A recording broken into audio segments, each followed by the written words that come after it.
Vous écoutez Priorité Santé sur RFI. Aujourd'hui, nous parlons de l'accès aux toilettes puisque 4,5 milliards de personnes, soit 60% de l'humanité, ne disposent pas de toilettes dignes de ce nom alors que l'accès à l'assainissement est un droit humain depuis 2015 selon l'ONU. Alors pour parler de ce vaste sujet, nous sommes toujours avec nos invités. Camille Romain-Desbaux, directrice générale de l'ONG Vision du Monde, le professeur François Desgrands-Champs, chef du service d'urologie de l'hôpital Saint-Louis à Paris et membre de l'Association française d'urologie.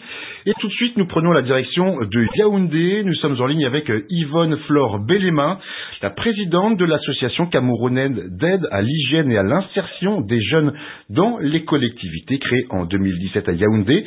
Yvonne Flore Belema, bonjour. Bonjour Igor. Merci d'être avec nous dans Priorité Santé. Alors, selon toujours ce même rapport de l'ONU, 367 millions d'enfants dans le monde fréquentent des écoles qui n'ont pas de toilettes. Et le Cameroun n'est pas une exception, au contraire. L'accès aux toilettes y est très compliqué, notamment dans les écoles. Comment ça se passe concrètement? Parce que vous, c'est quelque chose qui vous a affecté personnellement. Oui, effectivement, c'est la triste réalité. Au Cameroun, je voudrais même dire en Afrique et peut-être dans le monde, on a beaucoup négligé le volet des toilettes, de l'hygiène dans les toilettes. Et moi, parce que j'ai vécu cette expérience très triste et douloureuse, quand j'étais à l'école, on n'avait pas le choix d'aller que dans les toilettes insalubres, et puis j'ai chopé une infection. J'étais à l'école primaire et qui m'a coûté jusqu'après plus de 20 ans, et quand je voulais déjà enfanter, devenir une femme. Et voilà, j'ai dû courir les hôpitaux à l'étranger et on a découvert que j'avais une infection pelvienne qui ne pouvait pas, non seulement je ne pouvais pas concevoir, et si j'arrivais à concevoir, l'enfant ne pouvait pas rester dans l'utérus. Donc je me suis dit, je sais par quoi je suis passée, c'était des douleurs, c'était, voilà, je ne pouvais pas parler où des femmes parlaient d'enfants. Et aujourd'hui, c'est mon combat, c'est mon leitmotiv. Je me suis dit, plus ça pour la femme, ni pour la jeune fille. C'est pour ça que vous avez souhaité créer cette association justement en 2017 et lever ce tabou finalement. On en parlait tout à l'heure avec le professeur François Desgrands-Champs et Camille Romain-Desbaux. On disait que voilà, les toilettes c'est tabou, il faut pas en parler. C'est ça aussi le problème au Cameroun? Oui, en fait, le problème au Cameroun, c'est que quand on est jeune fille et qu'on va dans les toilettes, chope une infection, on ne peut pas en parler, on ne peut pas parler à sa mère parce que la maman va commencer à suspecter que vous allez avec les garçons. Donc, quand on est malade, on est obligé de cacher la maladie et on grandit avec. Des fois, on sent la maladie, on sent les démangeaisons, on sent les trucs, peut-être des odeurs. Mais après, on se dit, bon, on est jeune fille, ça passe. Mais c'est mauvais de le faire parce que aujourd'hui, nos parents ne nous donnent pas la possibilité de nous confier. Vous voyez, parce que tout de suite, on vous accuse que vous suivez déjà les hommes. Donc, c'est ça le problème que j'ai eu quand j'étais à l'école primaire. Donc c'est ça en fait. Et aujourd'hui, moi, quand j'organise des réunions avec les parents d'élèves, avec les chefs d'établissement, même avec les ministères ou la société civile, parce que c'est toujours un plaidoyer, moi je leur dis, il faut communiquer avec vos enfants, surtout les filles, parce que c'est très sérieux. Et aujourd'hui, c'est une question qui a tendance à être négligée. C'est pour cette raison que tout le temps, je mets des parties prenantes autour d'une table. Je leur dis, vraiment, à cause d'une infection, ça peut coûter la joie dans le foyer à votre fille. Ça peut coûter même la vie à vos enfants, parce qu'on a vu des situations où l'enfant est obligé de se retenir pendant des jours sans aller aux toilettes, ceux qui sont à l'internat. Surtout des filles, et quand elles reviennent, c'est parfois des occlusions intestinales, c'est plein d'autres choses. Donc, je pense que c'est une question qu'on doit examiner avec beaucoup d'acuité au Cameroun. Et je dis merci à l'État du Cameroun, aux différents ministères en charge de l'éducation, qui m'accompagnent dans cette vision aujourd'hui. Dans les enseignements secondaires, par exemple, dans les lycées, on a un service dédié uniquement aux toilettes, c'est-à-dire que quand l'enfant entre... Donc vous, en fait, vous vous battez pour qu'il y ait des toilettes, notamment des toilettes séparées, des toilettes pour les garçons et des toilettes pour les filles, et pour que ces toilettes soient propres constamment, parce que l'hygiène, c'est ça qui fait défaut également. Mais bien sûr, ce que j'ai fait depuis 2019, il a fallu que je martèle, c'est-à-dire que d'abord j'endrais les toilettes. En Afrique, au Cameroun, les garçons allaient dans les mêmes toilettes avec les filles. Et vous imaginez ce qui pouvait se passer dans les toilettes. Et je vous dis, aujourd'hui, depuis 2020, l'année scolaire 2020-2021, toutes les écoles systématiquement ont séparé les toilettes filles des toilettes garçons. Et c'est ça qui nous a permis de mettre des pères éducateurs, une femme pour les élèves filles et un homme pour les élèves garçons, pour pouvoir d'abord, parce qu'il y a l'éducation aux bonnes pratiques des règles d'hygiène. C'est un problème sérieux, même chez les adultes au Cameroun. Vous allez dans les services publics, par exemple, les toilettes, c'est impraticable. Les gens non plus ne pratiquent plus des bonnes règles d'hygiène. Donc, on est obligé de commencer à sensibiliser les enfants dès le bas âge à l'école primaire. Et en espérant qu'ils vont répercuter à la maison. Café Romain Desbeaux, pardon, ça c'est ce qu'on disait tout à l'heure, c'est l'apprentissage du changement de comportement. Alors c'est long, ça prend du temps, mais c'est essentiel. C'est essentiel, ça passe par les adultes, mais ça passe aussi, je crois, par les enfants. Et on met en place, donc, avec Vision du Monde, des espèces de groupes d'enfants, de clubs d'enfants, où on va apprendre tout simplement à un petit groupe, une dizaine, une quinzaine d'enfants, à bien se laver les mains, à observer ces bonnes règles d'hygiène dans les toilettes. Et c'est ces enfants qui eux-mêmes vont pouvoir apprendre aux autres. Donc ça fait une tache d'huile vertueuse, je dirais, essentielle, voilà, pour toute la société. Yvonne Flore Belema, vous nous parliez justement de cette problématique des toilettes mixte, à la fois pour garçons et filles, et vous avez évoqué le sujet en parlant des violences faites aux jeunes filles. Est-ce que vous pouvez nous en dire plus et nous dire si c'est quelque chose qui était récurrent ou qu'il est toujours d'ailleurs? Oui, justement, avant que nous on ne vienne intervenir, parce que nous nous appelons la brigade anti-insalubrité, avant qu'on ne vienne intervenir dans les écoles, il y avait les violences. Il y avait les violences dans les violences sexuelles, c'est ça que vous voulez dire? Oui, sexuelles, bien sûr. C'est que tous les forfaits, les mauvais forfaits à l'école, c'était dans les toilettes. Parce que les toilettes étaient des endroits abandonnés. Donc, l'élève savait que s'il allait, si c'est consommer la drogue, s'il allait faire des règlements de compte, c'est-à-dire bagarrer avec son camarade, ou alors violer une fille qu'il a longtemps cherchée, c'était dans les toilettes, parce qu'il n'y avait pas un personnel adéquat pour entretenir les toilettes permanemment. Mais depuis que nous sommes dans les établissements, ça ne se passe plus. Et c'est vraiment là un succès dans cette initiative. Yvonne Flore Belema, restez avec nous. On va accueillir un nouvel invité et je crois qu'il partage un petit peu votre combat. On va accueillir tout de suite Espoir Datchidi. Bonjour Espoir Datchidi. Bonjour Igor. Vous êtes chef de mission de l'antenne Togo-Bénin pour la chaîne de l'Espoir, spécialiste eau, hygiène, assainissement et santé hygiène menstruelle. Alors, sur le plan des droits humains, cette entrave à l'accès aux installations sanitaires perpétue discrimination et violence à l'encontre des jeunes filles. C'est ce qu'on vient d'aborder, ce qui à terme, compte tenu du tabou entourant les règles, peut exclure les adolescentes de la scolarité et de l'éducation. Écoutez ce témoignage et je vous fais réagir juste après, Espoir Datchidi. Bonjour, je m'appelle Megan et j'ai 18 ans. J'ai étudié dans une école et c'était l'une des écoles les plus réputées de la ville parce que c'était une école où il y avait beaucoup de disciplines, oui, mais les toilettes c'était trop sale, on ne pouvait pas y entrer, on ne pouvait pas utiliser ça normalement et moi quand j'avais mes menstrues, j'étais obligée souvent de rentrer à la maison, chercher un prétexte pour rentrer à la maison. Mais quand je m'absentais, j'ai raté des cours et comme les absences étaient sanctionnées, c'est-à-dire on t'ajoute encore d'autres jours de repos, c'est comme ça que j'ai raté des cours. Parfois, ça m'a mené à l'échec, j'arrivais pas à réussir. Et ça étonnait aussi les enseignants qui disaient, mais bon, comment une fille intelligente comme toi peut arriver à échouer de cette façon et personne ne comprenait vraiment ce que ça en était, voilà. Donc, c'était pas si facile pour moi et oui, les autres filles aussi vivaient la même chose, mais chacun avait sa façon de se débrouiller. Les menstruations, ça vient pas de la même façon chez tout le monde. Alors les menstruations qui provoquent une déscolarisation des jeunes filles, ça c'est un gros problème, Espoir Datchidi, à la fois au Togo, au Bénin, mais on pourrait généraliser à l'ensemble de l'Afrique peut-être. Oui, merci beaucoup. Je crois que le problème de menstruation crée des situations parfois difficiles au niveau donc des établissements scolaires, surtout quand on se rend compte que les toilettes sont sales et donc les filles ne sont pas à l'aise pour aller dans ces toilettes.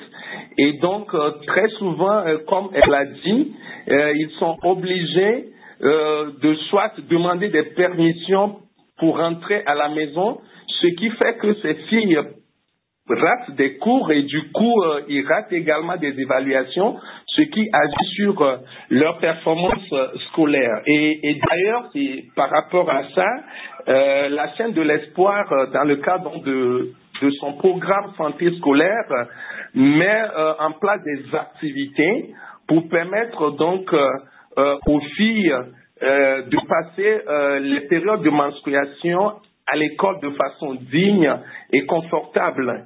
Et ceci se fait à travers donc les projets d'appui à la construction et à la réhabilitation des latrines scolaires, mais aussi à la mise en place et à la formation des pères éducateurs, des clubs de jeunes ou hygiène et assainissement, ce qui permet donc de pouvoir intervenir sur les questions de haut hygiène et assainissement dans les établissements scolaires, mais aussi d'aborder les questions sur la gestion de l'hygiène menstruelle.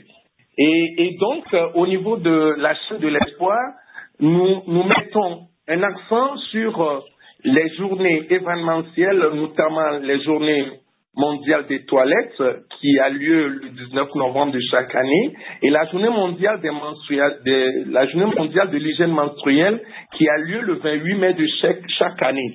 Et donc, en ces moments, la chaîne de l'espoir met un focus, un écran géant sur les actions, les comportements qui peuvent amener donc les filles à pouvoir être à l'aise dans les établissements.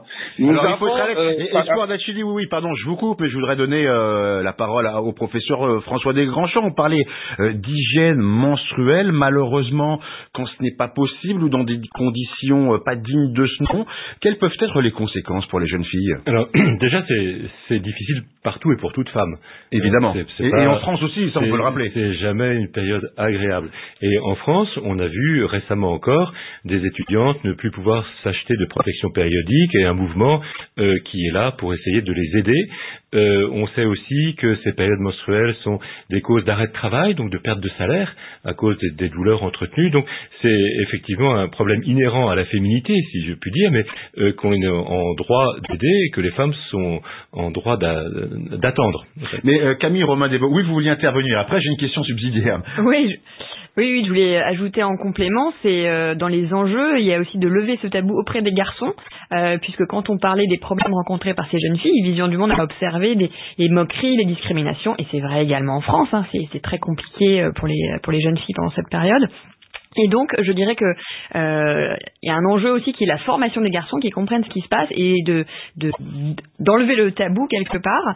Et on va, par exemple, Vision du Monde en Éthiopie, on a un programme où on va faire en sorte que les jeunes filles fabriquent elles-mêmes et que les enfants fabriquent eux-mêmes des culottes menstruelles, etc. Donc pour dédramatiser en fait et permettre aux jeunes filles, oui, de pouvoir continuer à aller à l'école une semaine par mois, voilà, comme les filles, comme les garçons. Et c'est vrai qu'on se rend compte que l'accès aux toilettes, notamment à l'école, pose ces problèmes donc de santé, de dignité évidemment, de droits humains, on l'a dit, mais ça pose un sérieux problème d'égalité entre les hommes et les femmes, Camille Romain-Desbordes. Oui, puisqu'une semaine, si vous n'avez effectivement pas la possibilité de rester à l'école cette semaine-là, c'est décrochage scolaire et puis potentiellement, comme le témoignait à l'instant notre intervenante. Espoir d'Achille. Espoir, voilà, merci. C'est carrément déscolarisation, quoi. Donc petit à petit, si on part une semaine par mois, voilà. Donc c'est vrai que c'est un vecteur en fait d'inégalité entre les filles et les garçons assez fort. Yvonne Flore-Belema, vous au Cameroun, j'imagine que la situation doit ressembler à ce qui se passe au Togo et au Bénin, et cette situation que nous a décrit Espoir d'Achille. C'est vrai, malheureusement c'est le même contexte partout, mais ce que nous on essaie de faire à notre niveau, c'est que nous donnons des serviettes hygiéniques. On a eu des cas où la jeune fille s'est même salie en classe et nous avons aidé à la nettoyer et tout. C'est souvent ça parce qu'il y a une stigmatisation derrière. Les garçons, comme moi j'étais de toute la vie avec l'intervenante qui a dit qu'il faut éduquer aussi les garçons à ça pour qu'ils comprennent que c'est normal, ça fait partie de la santé reproductive d'un être humain chez la femme. Voilà, et que eux-mêmes ils arrivent à accompagner les filles parce que des fois la fille elle se lève pour aller aux toilettes, elle ne sait pas qu'elle s'est déjà salie, or c'est le cas et on commence à la huer. Donc pour éviter ça, elle préfère rester à la maison. Vous voyez, autant de choses et parfois elle est nerveuse et tout ça et c'est compliqué. Mais nous on essaie au niveau des toilettes quand ils arrivent, on essaie déjà de les canaliser pour qu'elles ne jettent pas les serviettes hygiéniques n'importe où et n'importe comment. Et puis, s'il y a un cas où la jeune fille s'est salie, on l'assiste un peu. Et puis, voilà, quoi. C'est ce qu'on peut faire. Espoir Dachidi, on a compris donc qu'il y avait une grande stigmatisation vis-à-vis des filles. On sait que les menstruations, évidemment, sont un sujet très tabou. Vous, quand vous faites de la sensibilisation, quand vous organisez ces petites causeries, quelle est la réaction des jeunes garçons? Est-ce qu'ils sont plus ouverts à ces sujets ou est-ce qu'ils restent bloqués à stigmatiser les jeunes filles? Ici, nous nous sommes dit que pour pouvoir travailler sur les questions de gestion de l'hygiène menstruelle, cela va créer un environnement de soutien à la fille et aux femmes. Et donc, la création de ces environnements de soutien passe par l'implication des garçons et des hommes dans l'accès donc aux filles à des conditions pour la gestion de l'hygiène menstruelle. Et donc, au moment des sensibilisations, au début, il faut dire que les garçons ne sont pas très, très engagés. Au début de nos activités, nous avons fait une étude où seuls 8% des garçons sont engagés au début, mais avec les sensibilisations, on est arrivé à avoir plus de 28% de garçons qui sont engagés pour accompagner les filles lors des menstruations.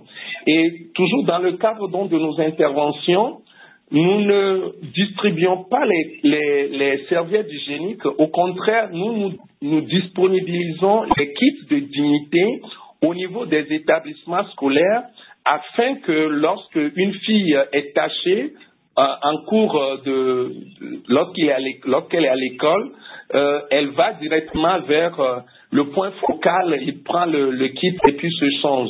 Donc voilà un peu comment nous procédons par rapport aux questions de gestion de l'hygiène menstruelle au niveau des établissements.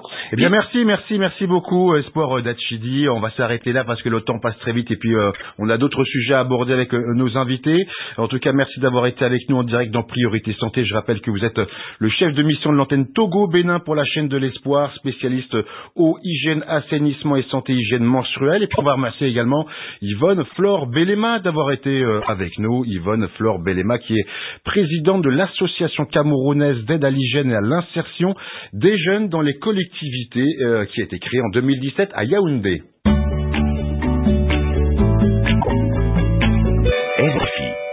Alors d'autres indicateurs interpellent, 10% des établissements de soins ne disposent pas de véritables toilettes, ce qui incite les femmes à ne pas venir accoucher dans ces structures. Ça aussi c'est un problème, Camille Romain-Desbaux. Oui, on a beaucoup parlé de l'école, il y a la maison bien sûr, mais il y a aussi les centres structures de soins. Ça... Et c'est vrai que ça paraît assez fou, parce que si quand vous êtes malade, vous avez besoin de vous soulager, vous pouvez... c'est très important que ce soit là, et la question de l'hygiène, on imagine bien dans un centre de santé, est essentielle. Et donc c'est vrai qu'on a fait le constat dans les zones où on est, où parfois même des maternités ne sont pas équipées. Donc on imagine bien les difficultés pour les femmes qui viennent accoucher et même le personnel de santé. Si vous devez vous retenir pendant que vous êtes en train d'accoucher ou d'opérer, ça pose de sérieux problèmes. Donc c'est effectivement un enjeu également pour Vision du Monde, c'est équiper les écoles, les villages pour que les toilettes soient à proximité et bien entendu les centres de santé. Et on le rappel, il est possible de faire, de créer des toilettes à bas coût. C'est ça qui est important à dire. Tout à fait, c'est une question de volonté, de changement aussi de comportement associé. Voilà, ce n'est pas une fatalité. Alors on le disait tout à l'heure, le chemin est encore long puisqu'il y a encore des millions de personnes qui n'ont pas accès à des toilettes décentes. Mais petit à petit, il y a quand même des progrès qui sont faits. Donc voilà, faut garder la foi et voilà poursuivre ce combat pour les toilettes pour chacun. Et les toilettes sèches évidemment ou toilettes avec chasse d'eau? Celle qui est adaptée au contexte, je dirais, en tout cas surtout des toilettes solides, propres et qui permettent la dignité. Parce qu'il y a quand même un chiffre qui est hallucinant, hein. On estime que plus de 141 milliards de litres d'eau, c'est presque la consommation quotidienne d'eau de l'ensemble de la population africaine, sont utilisés chaque jour pour tirer la chasse, alors que d'un autre côté, certains manquent d'eau. C'est fou. Tout à fait. On n'est pas obligé d'utiliser de l'eau, effectivement, pour les toilettes. Et il y a de plus en plus de technologies aussi qui se développent. Voilà, il faut avoir la volonté, trouver la solution, faire en sorte aussi que ce soit aéré, voilà, et que les gens aient envie de venir aux toilettes. Ça, c'est important. Ça sert à rien de faire des toilettes si personne n'y va. Donc, il faut que ce soit des toilettes aussi aérées, relativement agréables, à l'abri des regards. Et là, on améliore vraiment les choses. Merci beaucoup Camille, Romain, Desbeaux d'être venus parmi nous pour nous parler de la vision du monde, votre ONG. Et merci à vous, professeur François Desgrandchamps. On va marquer une autre petite pause en musique et puis on va passer à un autre sujet.